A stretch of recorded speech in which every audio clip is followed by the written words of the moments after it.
This afternoon, I think that you will recognize a common theme amongst the information that we want to share with you, and that is the philanthropic relationships, partnerships that the city is establishing across the city in various different regards in order to improve the quality of life amongst our residents. The first that we would like to speak to is the Robert Wood Johnson Grant. Today, we would like to formally announce that the City of Jackson, along with 2 Degrees Celsius Mississippi and the National League of Cities, has been awarded $475,000 from the Robert Wood Johnson Foundation to implement solutions to mitigate the health impacts of climate change.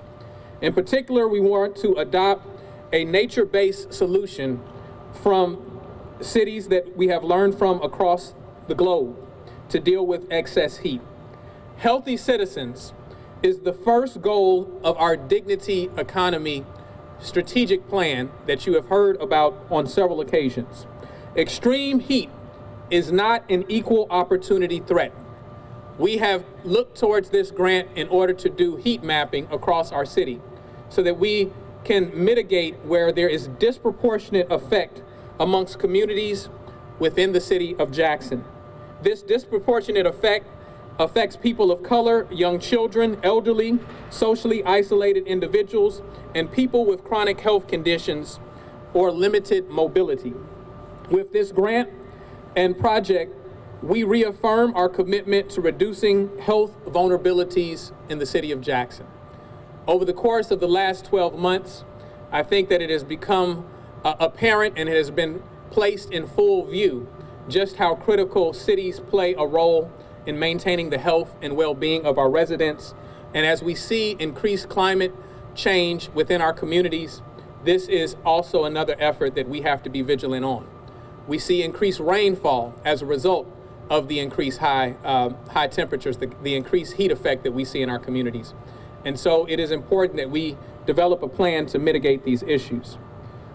Additionally, we are excited to announce the Keith Haring Fitness Court. Another example of great investments and potentially seen in our city is the announcement last week that the Greater Arts Council of the City of Jackson has been selected for a limited edition signature series Keith Haring Fitness Court by the National Fitness Campaign. The outdoor fitness court is set to be installed at the intersection of State Street and Woodrow Wilson. We have learned through this aggressive and important grant process and the selection of this site is that it was critical that it be placed in a highly visible area. That was one of the requirements of the grant. Additionally, this park serves another purpose for our community.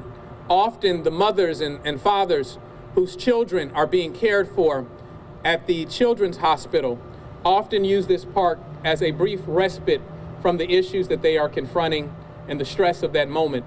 And so we're excited to work with not only the Greater Jackson's Arts Council, but we're excited to be a recipient of the Keith Haring Fitness Court.